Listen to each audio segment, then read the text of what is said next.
Hi guys, and welcome back to another episode of Rebuilding Stockport. I join you today on the profile of Paris Magoma for a very good reason. And that reason is a fairly simple one. Rotherham wanted to take him on trial. It's like, mate, we have a contract here. You can't just go buggering off to Rotherham. Unfortunately, he now wants to leave to join Rotherham as they play in a better division.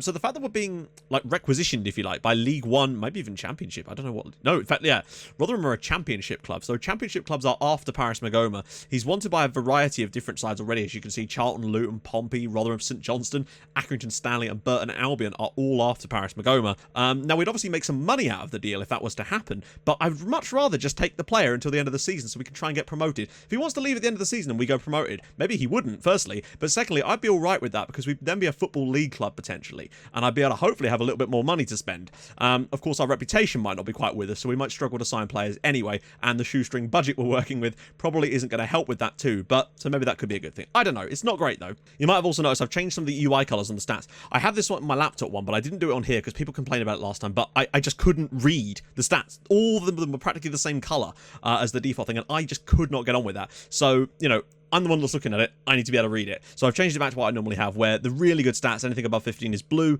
Anything between 10 and 15, of course, is in the green. So good stats. The yellow is okay. And red, of course, which is only one thing for Paris Magoma, is the poor one. So I can read it at a quick glance. I'm sorry if you can't, but... you know, I need to be able to read this stuff. We've also got the attribute analysis here as well. So, yeah, he's a bloody good player, and it'll be a shame to see him go. Hopefully he doesn't. I mean, he could leave it in this episode. We've got a double live comment. There's a week in between, so hopefully that doesn't happen. The one game we did have off camera was a pretty good result. They're struggling down at the bottom of the league. Stevenson, of course, gave us the lead after 18 minutes with a lovely header from a Scotty Duxbury cross, which was really nice. It's weird to see the, linking up like that, but there you go, it happened. But then they did equalise through Luke Armstrong. They were very poor in the first half, came at us a bit in the second half and created a few shots and chances. Thankfully, a Jack Payne free kick, obviously because Magoma was rested for this game, gave us the win. Payne put in an absolutely brilliant performance anyway to give us that victory, his third goal of the season, and keeps us going. Now, that has caused some problems for some other teams, because Leyton Orient lost 2-0, I think, at home to, I can't remember who it was. It wasn't someone that great either. And Dulwich managed to go and win 2-0 away at Salford City. And as a result of that, they are now 6 points above Leyton Orient and 2 points above us. The gap is starting to emerge, and it's slowly turning into a two-horse race between the semi-pro sides of Dulwich Hamlet and Stockport County for the National League title. And frankly, if there was any team I would like to be up against for the National League title, it's Dulwich Hamlet. Because you feel like their squad, there's still got to be a dip in their form at some point, and we could really pounce in there. Then again, we're still waiting on a dip as well, so... But today, we face off against Wrexham, who are just outside the playoffs at the moment, knocking on the door along with a few other sides that are sort of down there as well. Oh, it was Hartlepool that I think Dulwich beat. I can't actually remember. They definitely beat Salford, though. So... today, we've never played Wrexham before. Their form is fantastic. They've won 5 out of 5, I think. Our form, 4 wins out of 5, is still pretty good, but Wrexham are in very good form. We took a 0-0 there earlier this season. 5,300 inside the stadium, which is more than we got for the Leyton Orient game, weirdly. Now, as for the tactic, I've given in, all right? I've put the tactic up for download. There's a link in the description. The reason I've already explained why I didn't want to do it, because I'm just going to keep changing stuff, and then, yeah, I'm not going to keep putting the tactic over and over again up online. So I've put it up in the form that it is in currently. So download it at your will. Do let me know how you get on with it.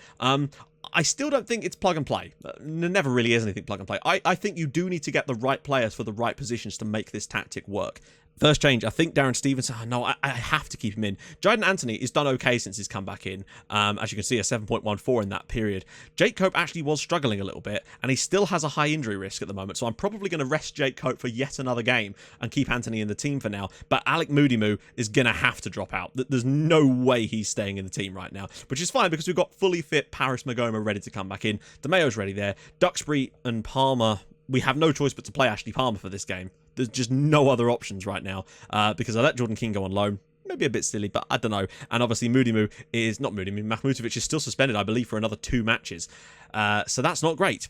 So Palmer's going to have to start. Duxbury will probably drop out again for Ibu Toure, though, because we can't have an 80-strength player there. Kebby, he's a massively good player for that kind of stuff. On the bench, we're going to rest Moodymoo completely out the squad for today. Bridges, Cope, Danaher, and Banton. If they need to come in, they can do. Wrexham are playing a 4-3-3. Oh, joy. I haven't actually seen anyone try this against us so far this season. Good lord, they're playing a 4-3-3 with wing-backs as well. I know they're a bit narrow, but that is a lot of attacking threat they're going to have. In before 0-0 and it's totally boring, but I don't know. I think this is the type of game that we could We could either draw this 3-all like we have in the past, or we could absolutely run away with this. Could sort of see why their upturn in form has happened. They are going attacking. That is for sure. Let's just go for this. I think this could be quite a high-scoring affair because I think both teams are going to be quite aggressive. We are at home, considering the first leg against this lot, if you like, was 0-0. I think this one's going to make up for it. I hope, anyway. Here we go again. Another free kick. Our possession's certainly fallen off the radar. Palmer at the back post. It's a penalty. Ashley Palmer was fouled. Right. Is he the best man for the job? Just about. There's no body language to suggest otherwise. Like, maybe I would have gone for Thompson Brissett if he was looking motivated or something like that. But I think Jaden Anthony's going to get a chance again for us here. Ashley Palmer's won the penalty. Well played, Ash. Oh, sorry, I didn't realize I had it paused. This is a huge moment to get us off to a good start here. We could go level on points with Dulwich Hamlet with a goal here from Jaden Anthony. He's been good from the spot this season. Steps up and slots it down the middle, just as Halifax Town take the lead against Dulwich, which means we'd actually go top of the league by a single point at the moment. I thought that was an easy game for them, but they are losing. We are winning at the same time, and I think 3 of Jaden Anthony's goals this season have been from the spot, and that's fine by me. 1-0. Uh-oh, there's a guy. Number 11 is completely unmarked, and, well, I mean, Happer should have scored there. He was completely unmarked. Kebby's got options out wide. Jaden Anthony. It's a great first touch. Into the box. Back post. Darren Stevenson. What a save from the goalkeeper. That is truly brilliant. Toure. Payne. Anthony, what a bit of play. We're looking really decent. Here we go again. Long throw this time from Payne. And Magoma flicks it straight in. Oh my God, he's got it over the goalkeeper. We've not scored a long throw for quite a while. It's 2-0 to Stockport County. Paris Magoma, I think that makes him our top scorer in the league this year. That's crazy for a central midfielder. 8th goal of the year for him. Payne's throw in, and the goalkeeper, what is he doing there? The defenders should do better, but the goalkeeper's completely at fault there. 2-0 Stockport. Right. Now we're looking decent. Oh God, they're getting murdered on set pieces now, aren't they? Palmer out to the far post. Oh, we could lose the ball here. We won't, though. Anthony Payne makes it 3-0.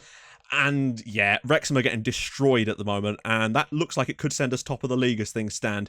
It's weird. We kind of go in fits and starts. We'll go through like 5 or 6 games without scoring any goals from set pieces or headers or free kicks or pens. And then we'll just have a game where we're just absolutely dominant against the team. Lovely shit deflects and Payne just hits it first time. 4th goal of the season. Jaden Anthony will get the assist and we're 3-0 up now. Easy doing. Still early days yet, though, but 3-0 is the sort of lead that I would be very, very disappointed if we managed to throw away. Smith, out wide for Wilson, he's in, and oh, he should have done better. He has to score there. Lee, out wide for Wilson. I mean, this is what I mean about their wing-backs. They've got a lot of that potential for those positions, and oh, wow. Wrexham should be at least 1 goal back in this game. Here we go again. Pressure's coming from Wrexham now, and that is over the bar again. Jesus, they could be level. It's going to leave gaps, surely. Thompson Brissett's through. 1 touch. Can he finish? Oh, I think it was just a bit of a poor touch from him in there. Space for a cross again. Happer, and he's missed again. I mean, how is this 3-0 to us? Like, I know when we've not played fantastically, we do not deserve to be 3 goals to the good in this game. I mean, I guess in a way we do, because Wrexham have created the chances and just failed to take them. Happer had a similar type of game against us in the first game, where he created some stuff, but he just could not find the net. Pritchard's equalised for Dulwich Hamlet. That game's still on the ropes. Torquay and Orient still at 0-0 and Sutton beating Salford. What's going on? Right, second half. All we really have to do in this second half is not concede 3 or 4 goals. Which, given the defensive structure we've had this season, shouldn't be that difficult. Stevenson's already through. Oh, Darren. Oh, it's a pretty poor ball, but they've got men surging forward, and he might be able to find one. He does, and it's in the back of the net. Perry Happer scores his 20th goal of the season for Wrexham. Just as we should have gone 4-0 up, they finally do get one on the breakaway. I think we could have done better with this. We had players in the right positions. Maybe could have got to Garrick a bit quicker here. Ball across, and it's just missed by, I think, Elliot Kebby there, and Happer puts it in. Right, 3-1. Okay, interesting. It's 3-1 to Halifax over Dulwich. It's 3-3. Dulwich are back in the game. 2 quick goals. I'm expecting a late Dulwich Hamlet winner. They're very good for those. Well, it looks like we are going to get away with it. It's a weird, weird game. There we go. Stockport 3. And Dulwich, there you go. There you go. I told you. They got the winner. 4-3 in the 90th minute there. Dulwich Hamlet have pulled out yet another outrageous victory. From being 3-1 down over Halifax, they've gone and won. But that was a weird game. I didn't think we deserved to be 3-0 up in that match. And then Wrexham missed a load of chances. And then they did get a goal back. And then the rest of the second half, they kind of just went very quiet after that. And we've got the win in the end. So well done, lads. We got the win. That's what we needed. But Dulwich just keep going. Amazing. Hurst in the 90th minute gets Dulwich the win. And now it really is starting to look like a 2-horse race at the moment, because Orient dropped more points and now they're 6 points behind us and 8 points off the top. And Dulwich Hamlet are still top. 62 points at the moment. It's a 2-horse race currently in the league. I don't think anyone else is going to... I mean, how long have we got left? Actually, we've still got, what, 18 games to go. Okay, so cutting back in a little earlier. I'm a little bit annoyed. We just had 2 bids for Luton and Burton Albion. Fine. I said, there's an option to persuade him to stay. So I went in and I said, okay, fine, you can leave, but only at the end of the season. And he said, yeah, that's fine, I understand, I'll leave at the end of the season. So I reject the bids from Luton and Burton Albion, and then he's now unhappy about my promise to let him leave. I didn't promise to let him leave. I promised to let him leave at the end of the season. Acceptable bid from Luton Town. What is this bullshit? That's really annoyed me, because I don't know what we're supposed to do about this now. I just did the atmosphere thing and it actually worked on him. But weirdly, it didn't give me that option on the persuade to stay bit. But he has now actually agreed to stay with us. That's mental. Bit of a weird little turn of events there, but that does seem like a bit of a bug to me. If we've agreed that he's going to stay to the end of the season, why is he then getting shitty at me for breaking a promise when I never said he could leave? Yeah, he seems to be completely happy again now and happy to stay at the club. What a weird turn of events. Oh well, we'll always have Paris. Right, okay, this is the thing. I can actually show you the conversation history to show that I'm not just making that up. You want to talk about the bids I'm coming in, I want to leave, and then I said, I can see if you've got your heart set on this, but I can't let you go at the minute. If there's any interest at the end of the season, I'll let you go then. And that was fine. So, promise to sell me. I didn't promise to sell you. Yeah. Right then, we're back on the day of the game against Eastleigh. Orient have just won 2-0 away at Dagenham, and Barrow are actually the team hosting Dulwich Hamlet, so you'd think that Dulwich should probably go and get yet another victory today, but at least Orient are doing their part and sticking with us. But we can make a few changes around today, which is very, very nice. Jake Cope, I'm going to bring him back in again now, finally. Kebby can stay. Palmer and John are good enough to play there. I think Mahmutovic, no, he's still suspended.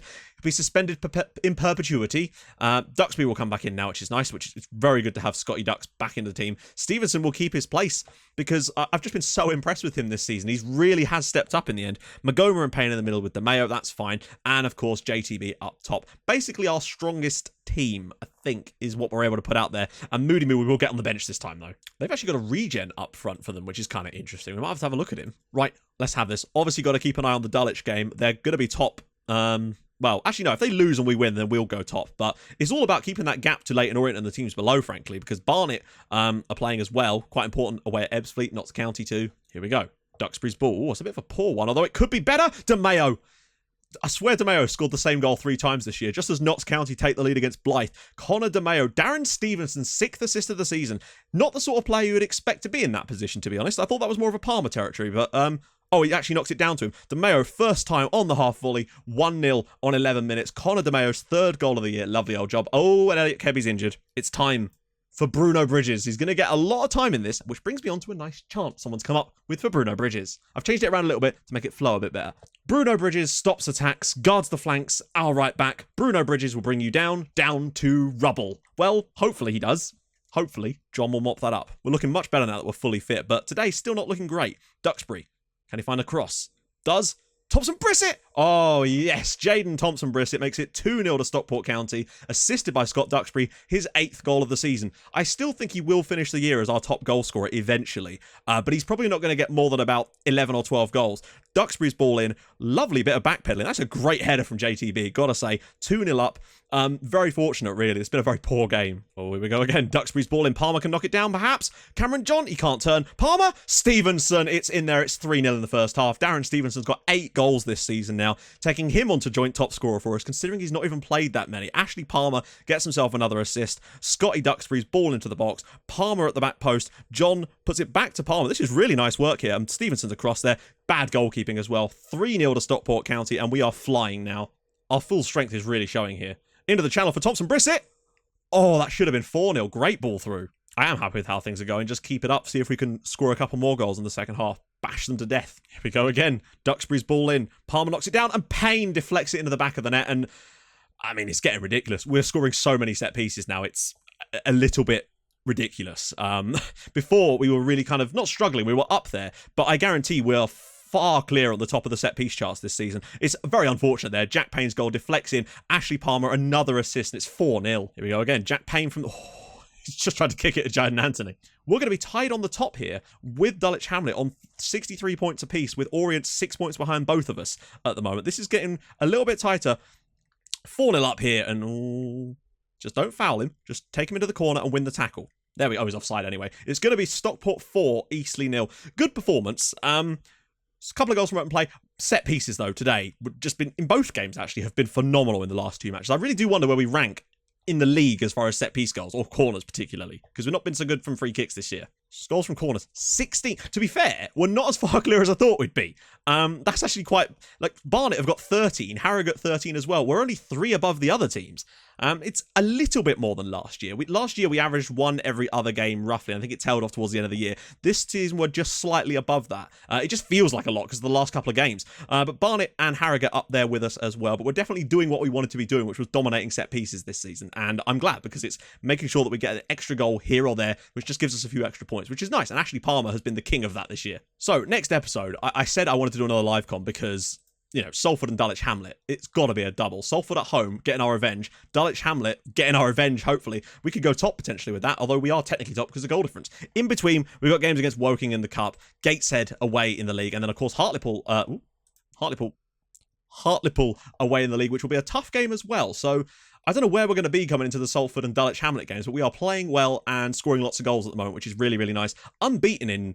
We've not lost a game since the 2nd of November, so more than 2 months since we last lost a game, but that was when we lost 2 in a row, wasn't it? Yeah, it's been a little while. Hopefully we can keep that run going to the end of the year, and hopefully Paris Magoma doesn't decide to leave again, or then have to be railed back. Anyway, if you have enjoyed this episode, and I hope you have, drop a like on the video, that would be superb, and if you're new to the channel, hit the subscribe button, and yeah, get videos in your inbox every single day at 6, and I'll join you guys soon. Thank you so much for watching. Bye-bye.